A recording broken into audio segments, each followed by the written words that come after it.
नमस्कार, मैं अरविंद कुमार, आप देख रहे हैं गौरव लाइव न्यूज। इस देश में मूल निवासी बहुजन समाज के साथ जो घटनाएं होती हैं, क्या वैसी ही घटनाएं सवर्ण समाज के साथ होती हैं? क्या वैसी घटनाएं जो है इस देश का जो ब्राह्मण समाज है उनके साथ होती है? क्या उनके बहन बेटियों के साथ जिस तरह से मणिपुर में जो जघन्य घटना हुई, महिलाओं को जो है नंगा करके पूरे शहर में घुमाया गया, क्या उस तरह की जो घटनाएं हैं वो ब्राह्मण समाज के साथ होती हैं? देश में एक भी मामले इस तरीके से भारत में नहीं देखे जाते हैं। अगर आते हैं तो उस मामले को लेकर जो है ब्राह्मण समाज पूरे भारत में जो है वो तबाही मचा देता है। पिछले साल आपने देखा कि जिस तरह से दिल्ली में एक ब्राह्मण महिला के साथ बलात्कार हुआ, उसके बाद से ही पूरे देश में हंगामा मच गया। लेकिन वहीं मूल निवासी बहुजन समाज की महिलाओं के साथ तमाम तरीके के अत्याचार होते हैं और उनके ऊपर जब अत्याचार होते हैं तो ठीक उसी प्रकार वो हल्ला नहीं होता है जिस तरह से जो है ब्राह्मण समाज के साथ होता है। पहला नंबर तो ब्राह्मण समाज के साथ जो है बहुत 0% एक से भी जो है वो कम घटनाएं इस तरीके होती हैं। ज़्यादातर घटनाएं जो होती हैं वो मूल निवासी बहुजन समाज के साथ होती हैं, उनकी महिलाओं के साथ इस तरह से घटनाएं होती हैं। उस पर जो है जो सवर्ण मीडिया है, जो ब्यूरोक्रेट हैं वो इस पे जो है इतना संज्ञान नहीं लेते हैं जितना कि जो है वो ब्राह्मण समाज के साथ जब कोई घटना होती है तब लेते हैं। तो इससे मूल निवासी बहुजन समाज को भी समझना चाहिए कि आखिर उनको द्वैन दर्जे का नागरिक सवर्ण समाज के लोग क्यों समझते हैं, क्यों उनके साथ अन्याय और अत्याचार होता है। और जबकि वहीं जो है मूल निवासी बहुजन समाज जिसकी संख्या इस देश में सबसे ज़्यादा है, वो जो है अहिंसा के पुजारी हैं, वो सत्य मार्ग पर चलने वाले लोग हैं। वो इस तरीके से की जो घटनाएं होती है वो इस तरीके की घटनाएं उनके क्रियाकलाप में नहीं होता है। मणिपुर घटना को लेकर बुद्धिस्ट इंटरनेशनल नेटवर्क ने पूरे देश में एक दिवसीय धरना प्रदर्शन किया और उन्होंने सरकार से मांग किया कि जो मणिपुर घटना के अपराधी हैं उनको बख्शा ना जाए।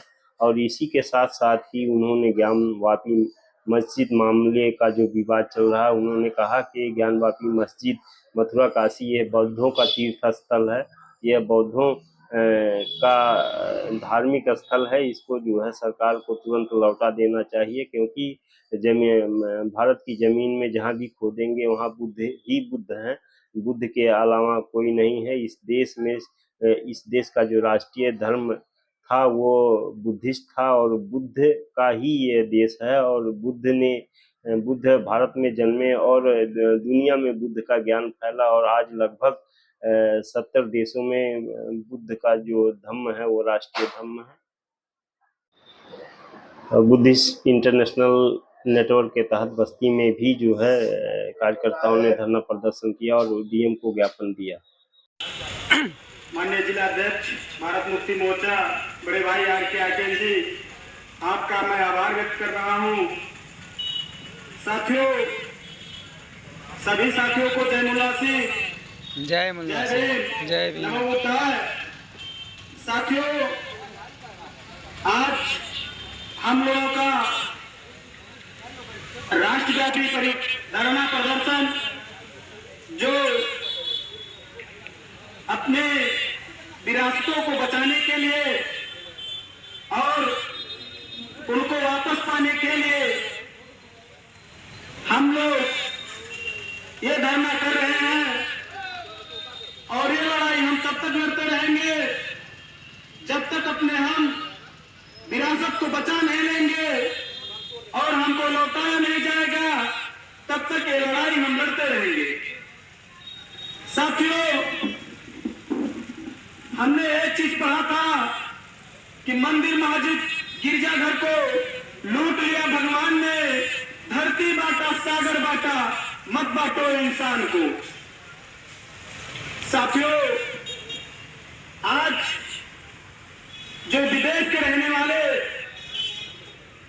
जो विदेशी हैं, इस देश में अपना हुकूमत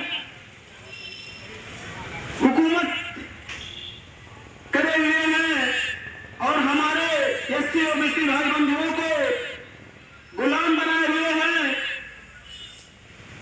उनका मकसद एक है कि हम गुलाम रहे, हमको कभी मौका न मिले अपने महापुरुषों के बारे में जानने के लिए, अपने विरासत को बचाने के लिए। हम लोगों को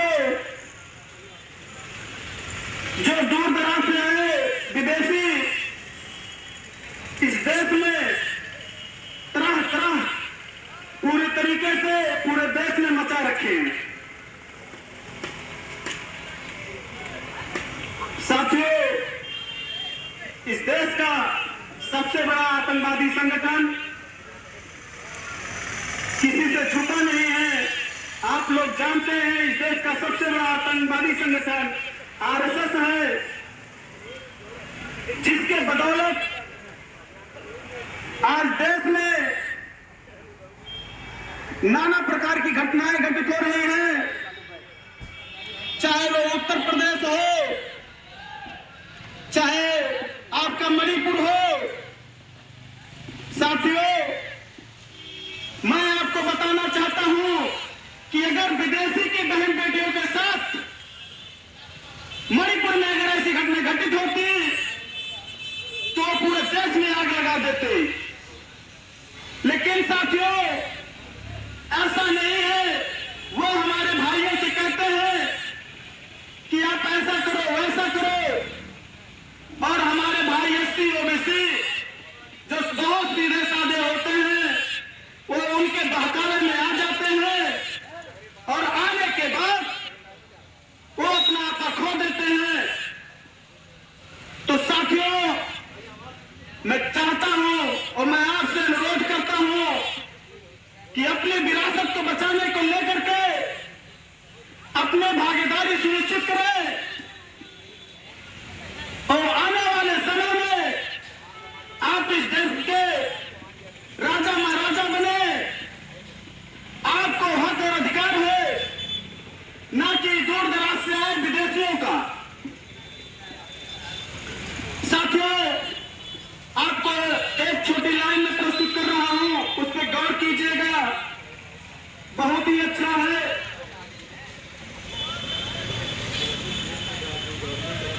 लश्कर भी तुम्हारा है, सरदार भी तुम्हारा है, लश्कर भी तुम्हारा है, सरदार भी तुम्हारा है। तुम झूठ को सच लिख दो, तुम झूठ को सच लिख दो, अखबार भी तुम्हारा है।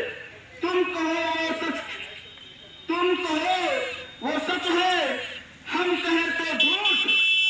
अब नहीं चलेगी तुम्हारी, अब नहीं चलेगी तुम्हारी, क्योंकि यह भारत देश हमारा है, यह भारत देश हमारा है। जय हो।